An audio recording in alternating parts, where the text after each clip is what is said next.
गांधी जी की छड़ी और कर्नाटक कनेक्शन। भारतीय इतिहास के भूले बिसरे लम्हों की एक और कड़ी के साथ इस चैनल में आपका स्वागत है। इस कड़ी में हम नमक सत्याग्रह के दौरान गांधी जी द्वारा इस्तेमाल की गई छड़ी और कर्नाटक के साथ इसके संबंध के बारे में बात करेंगे। गांधी जी ने अपने जीवन काल में कई बेंत का इस्तेमाल किया।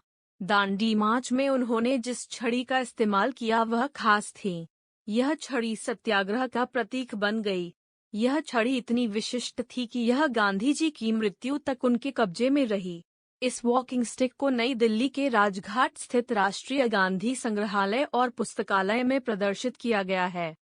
1930 मार्च की शुरुआत में गांधी जी नमक सत्याग्रह की योजना बना रहे थे। उनके एक सहयोगी दत्तात्रेय बालकृष्ण कालेलकर, जिन्हें काका के नाम से भी जाना जाता है, ने सोचा कि एक छड़ी 366 किलोमीटर की लंबी दूरी को कवर करने में मदद कर सकती है। तो काका ने महात्मा गांधी को छड़ी सौंप दी।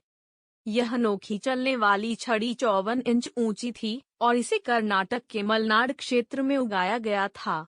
गांठों पर काले धब्बों के साथ छड़ी मजबूत और हल्की थी।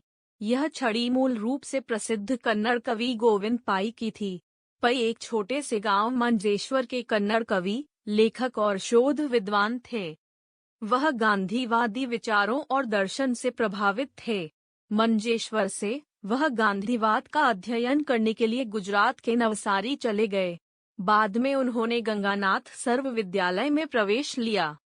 काका इस विद्यालय के शिक्षक थे। गोविंद पई यहाँ काका से मिले और जीवन भर के लिए दोस्ती कर ली। पई को अपनी पत्नी की बीमारी के कारण अपने गांव लौटना पड़ा। कालेलकर ने स्वतंत्रता संग्राम में महत्वपूर्ण भूमिका निभाई। कालेलकर ने अपने एक दौरे के दौरान मंजेश्वर गांव का दौरा किया। कालेलकर और पाई दोनों बहुत दिनों बाद मिलकर प्रसन्न हुए। पई ने कालेलकर को एक छड़ी भेंट की। कालेलकर ने बापू को दांडी मार्च के लिए वही छड़ी दी। अगले एपिसोड में हम चर्चा करेंगे कि गांधी जी अपने जीवन काल में कितने किलोमीटर चले। भारतीय इतिहास के दिलचस्प और भूले हुए पलों को जानने के लिए कृपया इस YouTube चैनल को सब्सक्राइब करें। जल्द मिलते हैं, तब तक अपना ख्याल रखना।